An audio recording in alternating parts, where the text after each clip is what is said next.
Baobá, semente lá da África. Baobá, brota no meu coração. Baobá, aqui também é sua casa. Baobá. Minha amiga, meu amigo, o Baobá Cultural hoje está enriquecido com uma presença. E é o que nós temos tratado ao longo da vida. O tema de hoje é pessoas e livros. E há a que eu trouxe para cá, uma autoridade no assunto. Pessoa que vive e convive com pessoas e livros. Esse é o trabalho da sua vida, a participação, a devoção, a sua missão. É cuidar de livro e cuidar de pessoas que cuidam de livros, que escrevem, que produzem, que fazem coisa. Trata-se de Noraide Queiroz, minha amiga há bastante tempo, uma pessoa que eu admiro e quero bem. Noraide Queiroz é doutora pela Universidade Federal do Rio Grande do Norte em estudos de linguagem. Tem mestrado numa área semelhante, que é de literatura comparada, mas participa de N problemas sempre ligados a esta forma de vida.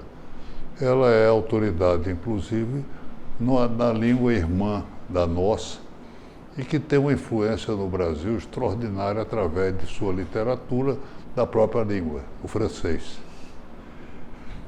Noraide tem ainda, é especialista em linguagem jurídica e na formulação de textos, de análise de texto, de melhoria de texto, de trabalho feito.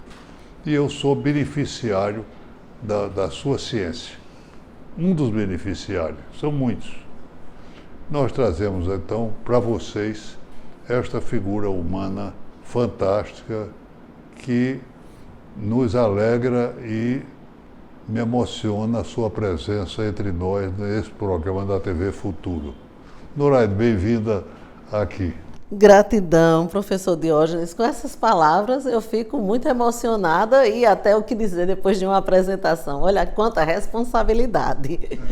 E fico muito feliz, né, quando a gente conversou e que o senhor falou que teríamos esse bate-papo, que seria algo informal e pensando no que falar, né, a gente falando essa questão de pessoas e livros e da minha formação, porque sempre tive essa preocupação tanto de cuidar de pessoas como do livro. Hoje a gente vê muito livro digital, é muito importante, mas eu acredito que nada jamais vai substituir o nosso livro, né, impresso, e trabalho sempre com isso.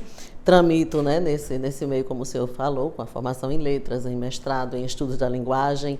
No estudo da linguagem, me especifiquei de maneira mais afunilada no texto jurídico, realmente na análise do texto jurídico. E a partir daí, professor, surgiu então a ideia, como eu trabalho no Ministério Público, no Centro de Estudos e Aperfeiçoamento Funcional do Ministério Público, por que não unir esses saberes? O direito, a literatura e a linguagem, né?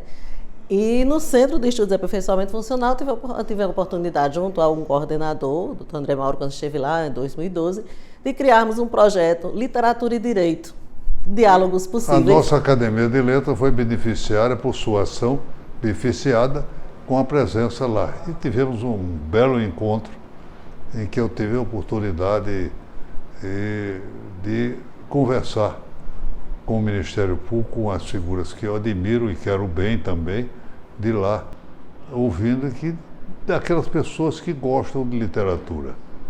A minha vida toda foi direito e literatura.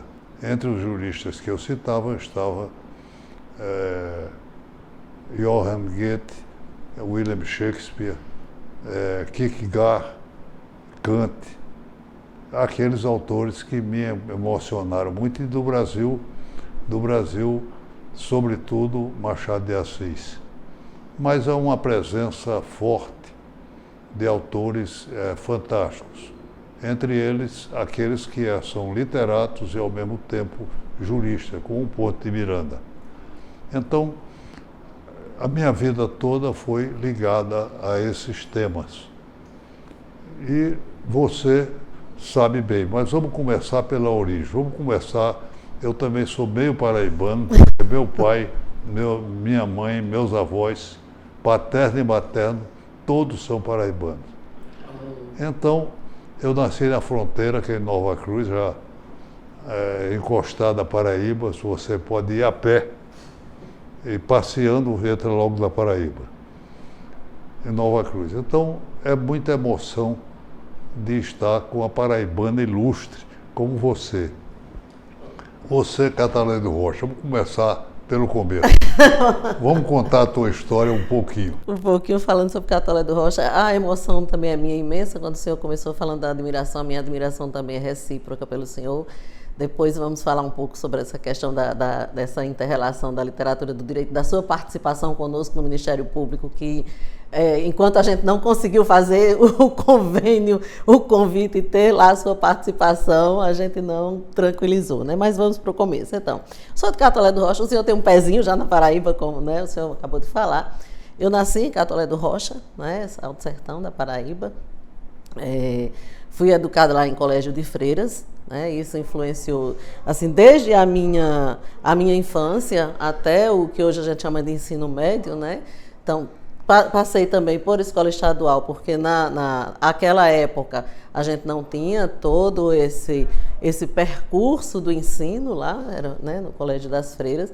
Então, isso impactou muito na minha vida, nesse gostar dos livros, no gostar da leitura, no cativar e cultivar pessoas, família, a religiosidade, que é também muito presente na minha vida em função também dessa educação no Colégio das Freiras, né, que eram freiras alemãs, que quando chegaram lá, vindas da guerra e tal, e fundaram... São freiras de que origem e que tipo de... São franciscanas. São irmãs franciscanas lá, né, o colégio. Inclusive, é um dos maiores colégios do estado da Paraíba, o Colégio Normal Francisca Mendes. É belíssimo o meu Colégio Normal Francisca Mendes. A gente se reunia a cada segunda-feira no pátio do Colégio Normal Francisca Mendes e a gente cantava o hino nacional, hasteava a bandeira e a gente tinha também o hino da escola. E tem um trechinho do hino que eu acho maravilhoso, que ele falava assim, chegaram em Catolé freiras religiosas que mal sabiam falar a nossa língua, porque elas vinham da Alemanha. Né? Eram alemães. Exatamente, que mal sabiam falar. Aí, Francisca Mendes, meu colégio, que privilégio, eu não te esquecerei jamais. Me diga uma coisa, e o livro em Catolé? Como é que você começou? Quais são os seus primeiros livros? Olha, eu vou lhe contar uma coisa muito interessante. Com relação a percepção de vida, de educação e de criação. Eu tive uma mãe e um pai que eram pessoas com pensamentos totalmente distintos e bem diferentes. Para o meu pai, se soubesse ler e escrever, perfeito, já seria o suficiente. E foi por isso que a época em que eu fui fazer ensino médio, eu não vim aqui para a escola doméstica, e uma amiga veio e eu não vim, e que acabei depois colocando as minhas filhas, que fizeram todo o estudo lá, né? Aquela questão da projeção. E meu pai pensava dessa forma. Minha mãe não, minha mãe sempre queria estudar e queria sempre mais. E aí, o que é que eu fiz? Eu comecei com histórias em quadrinhos. Eu amava as histórias em quadrinhos, mas eu vou contar um segredo. Eu lia no meu quarto à luz de velas para que o meu pai não descobrisse que eu estava lendo histórias em quadrinhos. Quais eram quais os personagens que mais marcaram você? Que mais marcaram foi Magali, foi a Mônica, tudo isso. Esses personagens eu já, né, assim, já tinha. Maurício era o de Cascão, Souza. era o Maurício de Souza, né? Era Cascão, Cebolinha, e também isso fazia com que a turminha da escola, a gente se integrasse até mesmo apelidando uns aos outros de acordo com determinadas características. Você né? teve Quem mais apelido? gostava de comer. Você teve apelido, não? Eu nunca tive apelido e vou lhe dizer por quê. Não pegava. Como é que os apelidos pegavam? Quando chamava e a pessoa se aborrecia com aquilo. Claro. E eu nunca me aborreci. Para mim tudo estava de bem, né? Então, eu sempre fui Onou ou Nouraide. Agora, um apelido assim, que não tem a ver com as histórias, com os livros e com tudo que eu lia, é Sorriso. O que você gosta de rir? Então, esse foi Na época de escola era um apelido que ficava. Lá vem Sorriso. Ah, maravilha, não tem nada melhor do que sorriso. Porque eu estava sempre a sorrir, eu era meio que uma poliana com o jogo do contente, né? De transformar aquilo que não era bom em algo que eu pudesse extrair de bem, de lição, e que até hoje eu tenho isso comigo. Mas vamos embora. Você veio para a escola doméstica. Não, aí eu acabei não vindo, porque o meu pai já achava que não seria necessário. E uma amiga veio, inclusive falando em apelidos, e que não foi em função dos livros e das leituras, eu não sei até hoje o porquê, e a gente tem um grupinho da época da escola, e aí ela me chamava de Nirica. E eu a chamava de Marumba. Eu havia esquecido isso. Agora, o porquê, esse eu não sei lhe explicar. E essa minha amiga Marumba, ela veio para a escola doméstica. Então, quando eu estava preparando o enxoval, porque tinha todo o enxoval e bordava, aquela coisa toda, né? Eu sempre muito encantada. Minha mãe providenciando, e aí meu pai disse que não precisava, porque eu já sabia ler e escrever. Para quê? Aqui ou em qualquer outro lugar vai ser a mesma coisa. Então, essa foi uma frustração que eu tive. E aí depois tive meus filhos, coincidentemente eu casei com um natalense, né? A gente se conheceu na Paraíba, em João Pessoa, acabei casando com Como foi esse conhecimento? Esse conhecimento foi muito interessante. Eu trabalhava no Bradesco, à época, em Catolé do Rocha. Ele trabalhava no Bradesco, à época, aqui em Natal. Nós tínhamos ambos cargos de chefia e havia um curso. Havia uma Centrefor, que era o centro de cursos, tem em João Pessoa e tinha em Recife. E nós íamos para João Pessoa. Então, o que acontece? Na semana em que eu iria, houve alguma coisa e outra pessoa foi no meu lugar. Ele deveria ir umas 2 semanas depois. Coincidentemente, anteciparam a ida dele e a gente se encontrou numa mesma semana, no mesmo curso. Quando eu chego no hotel, ele já está lá sentado na recepção e olhou para uma amiga natalense que também estava lá para fazer o curso e fez: vou namorar com essa menina, sem a gente nunca nem se ter visto. E foi muito interessante, porque as coincidências foram acontecendo, né? A gente, quando foi para o dia do curso, eu cheguei um pouquinho depois do horário, só tinha uma cadeira vazia. Qual era? Ao lado dele. À época, inclusive, eu tinha um outro namorado. Mas aí eu não namorei de início, porque ele também era noivo, ele tinha uma noiva aqui em Natal. Aí eu digo, as coisas da vida que nem sempre são coincidências, eu não sei. E aí acabou que a gente começou uma amizade, começou a se conhecer, o meu namoro lá acabou, o noivado dele aqui acabou e a gente casou. E hoje temos aí 3 filhos, já tenho, né, 2 netas, o 3º neto está aí a caminho. Eu achei maravilhoso que eu vi uma vez uma entrevista com Lígia Fagundes Telles, e ela disse: olha, eu gosto de anotar as coisas que é para que eu não me perca, e eu tenho um roteirinho.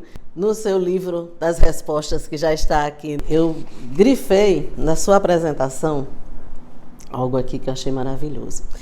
Cada leitor, as perguntas, elas não são unívocas. Quando o senhor fala nas perguntas, e aqui a gente, no Pequeno Príncipe, a gente tem muito essas perguntas, essas indagações, e que são questões filosóficas, né?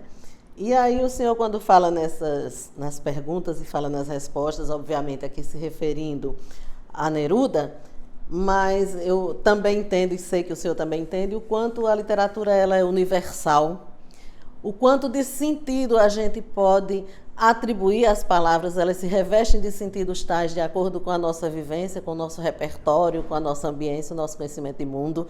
Elas vão adquirindo sentidos e, de repente, essa leitura, essa escrita, ela não é mais somente do autor, ela pertence ao leitor, ela ganha vida, ela ganha mundos, né? E aí, né, você diz, as perguntas elas não são unívocas. Cada leitor as ilumina de seu jeito. Porque pelo fascínio e pela força da poesia nerudiana, que aqui eu lhe peço licença para dizer do poeta, assim como é o senhor e como outros poetas que nós temos, que fazem poesia verdadeiramente, porque não é só escrever, porque escritores temos muitos, né? Ditos poetas temos muitos, mas os que são realmente, a gente sabe que são poucos, né? Não são tantos. Então, elas serão... pela força da poesia nerudiana, né, as perguntas elas serão sempre novas, isto é, a presença sugestiva do poeta, telúrica e universal, o senhor que diz, você que diz. A poesia é o homem em toda a sua extensão. Por isso é impossível dimensioná-la, é preciso vivê-la, pois a poesia é líquida e transita pelo coração. Que belas palavras essas suas, Diógenes da Cunha Lima, né? Então, foi encantadora essas suas palavras aqui nessa introdução, né? E aí, nas perguntas herodianas, quando, aqui na página 111, numa parte que fala sobre Rio de Prata, portos e veleiros, ele pergunta sobre as cifras, né, o resultado, e com que cifras vai restando la hormiga su soldados muertos. Eu não sei falar direito, me perdoe, o espanhol, mas acredito que dê para entender. E aí vem a sua resposta. Na aritmética das formigas, não se faz conta de subtrair. Pleno, maravilhoso. E isso vai nos reportar, e aí é onde eu digo o repertório e tudo que a gente traz e como ganha vida essa sua resposta. Ela nos faz pensar, ela nos faz refletir sobre o viver. Ela nos faz refletir sobre as perdas, porque diz que na aritmética das formigas não se faz soma de subtrair. Então, até nas perdas, a gente também tem os ganhos pela lição, pela aprendizagem, pela experiência de vida, pela dualidade que é a vida, que faz parte, né, tanto a perda quanto o ganho.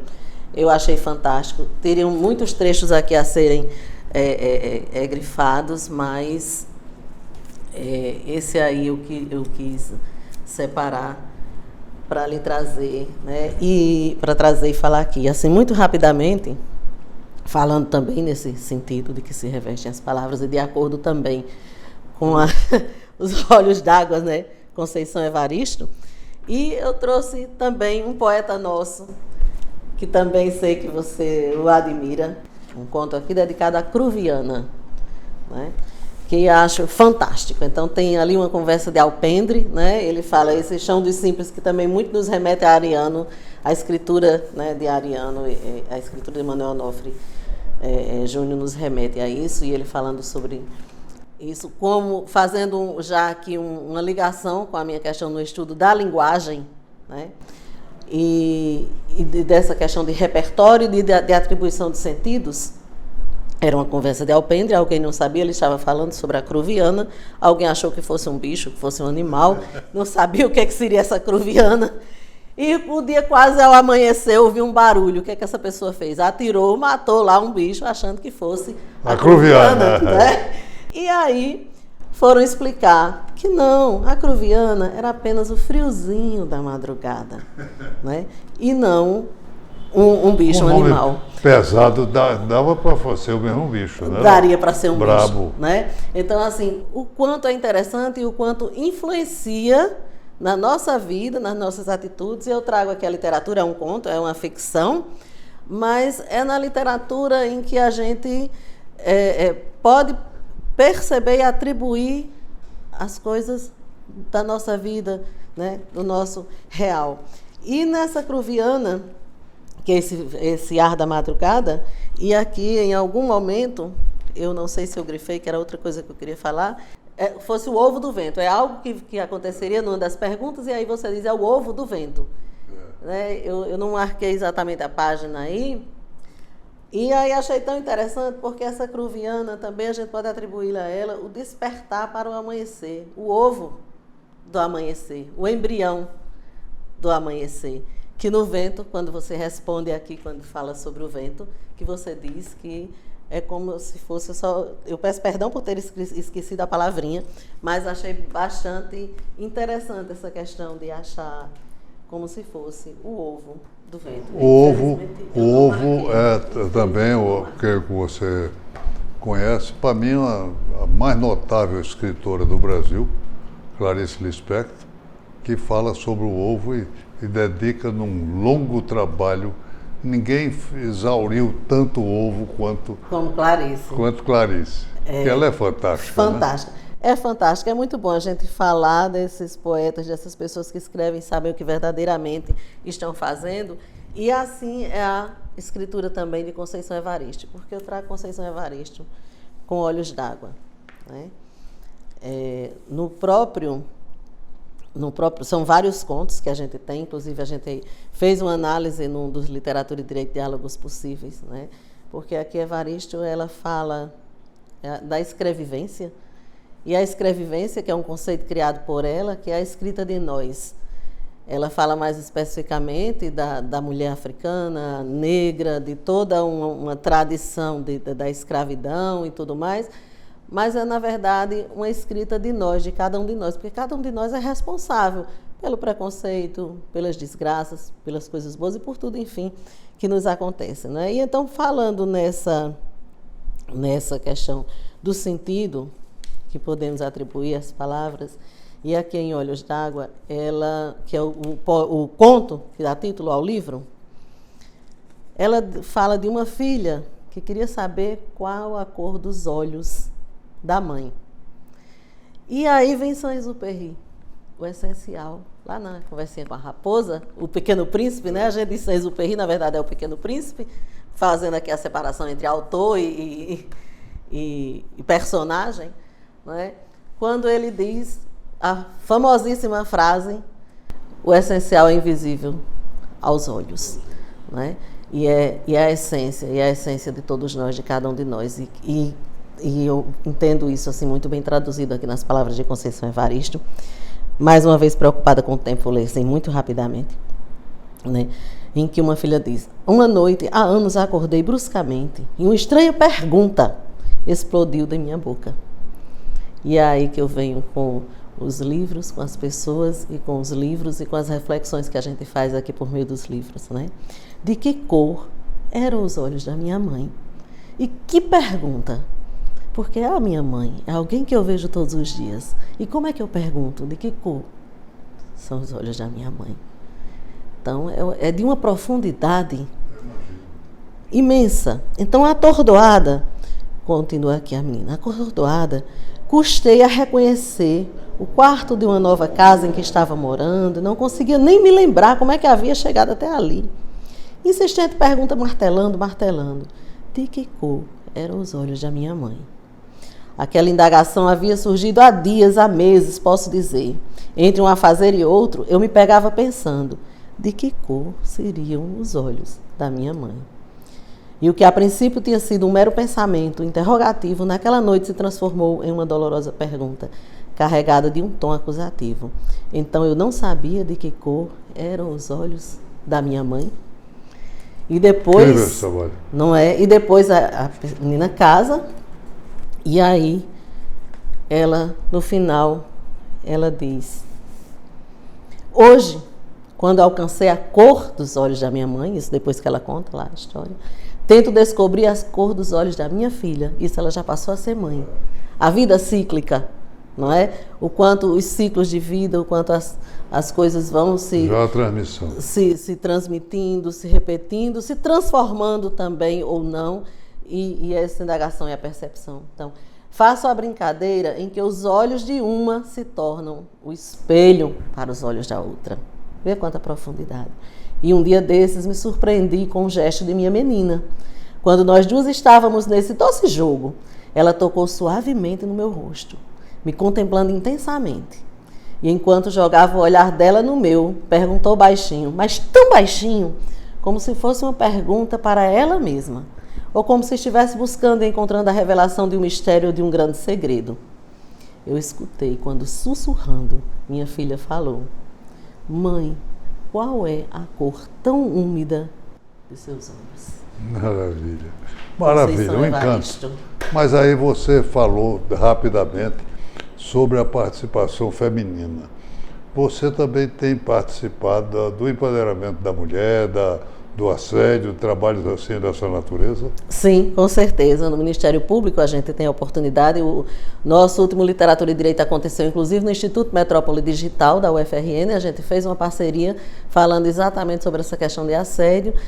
E a partir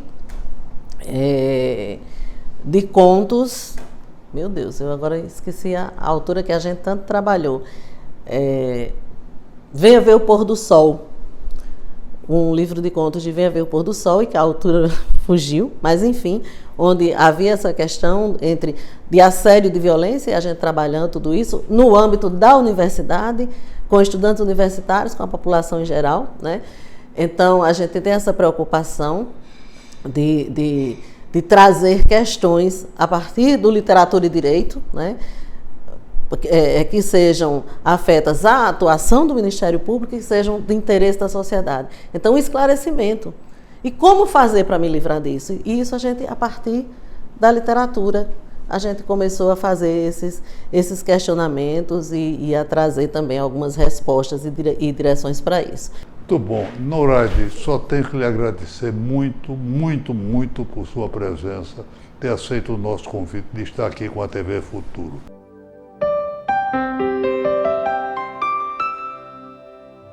É um atrevimento meu, porque para mim o maior poeta das Américas, meu encantamento total por Pablo Neruda. Um poeta derramado, fantástico, ligado ao Brasil, ligado a Jorge Amado, e eu passei a me encantar com a obra dele. Ele fez um livro chamado, que é aquele que Noraide apresentou aqui, o livro das perguntas, e eu fiz o livro da resposta, são 311 respostas. E fiz depois o contrário, este livro que vai ser lançado e que eu recomendo, porque é Neruda respondendo a mim. Eu digo, Pablo Neruda, uma entrevista imaginada. Imaginei.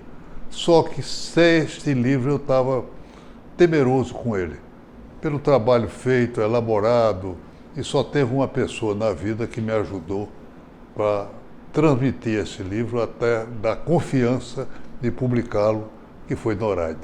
Noraide, por favor, leia o oferecimento que dediquei a você. Gratidão aqui, muita gratidão e emoção e uma honra imensa a dedicatória do livro para Noraide Queiroz, que encanta e tem a arte de encantar livros. Gratidão. Eu acho que é isso aí. Gratidão. Ela é essa que encanta livros. Encanta pessoas e encanta livros. Por isso mesmo, muito obrigado. Nós temos a gratíssima satisfação e a grande alegria, né, dando ênfase a essa questão do empoderamento, da liderança da mulher no comando de instituições. Então, nós temos a Procuradora-Geral de Justiça, que muito nos orgulha, a doutora Elaine Cardoso, à frente da instituição Ministério Público, que inclusive nessa segunda-feira foi reconduzida para o seu segundo mandato, ao lado da chefe de gabinete, a doutora Isabelita. Então, temos as mulheres no poder, o que mais ainda é para nós motivo de muita honra. Eu sou admirador das duas. Eu não posso esquecer que, como tem as mulheres fantásticas do Ministério Público, eu sou beneficiário delas. Tive uma chefe de gabinete maravilhosa, no alto dos seus 90 anos, recentemente complicada, que é Hebe Marim, figura fantástica do direito, da sensibilidade, da emoção, do meu bem-querer. E outra também que trabalhou comigo, inclusive na Academia de Letras, que foi Ana Maria Cascudo, filha do nosso mestre.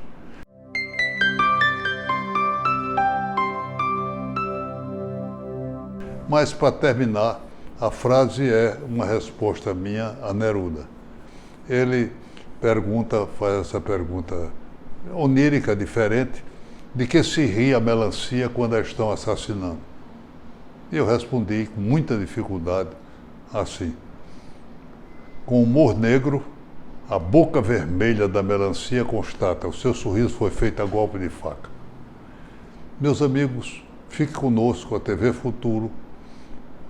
O programa Baobá Cultural estará sempre com vocês. Divulgue o máximo possível, porque trata de cultura no Rio Grande do Norte.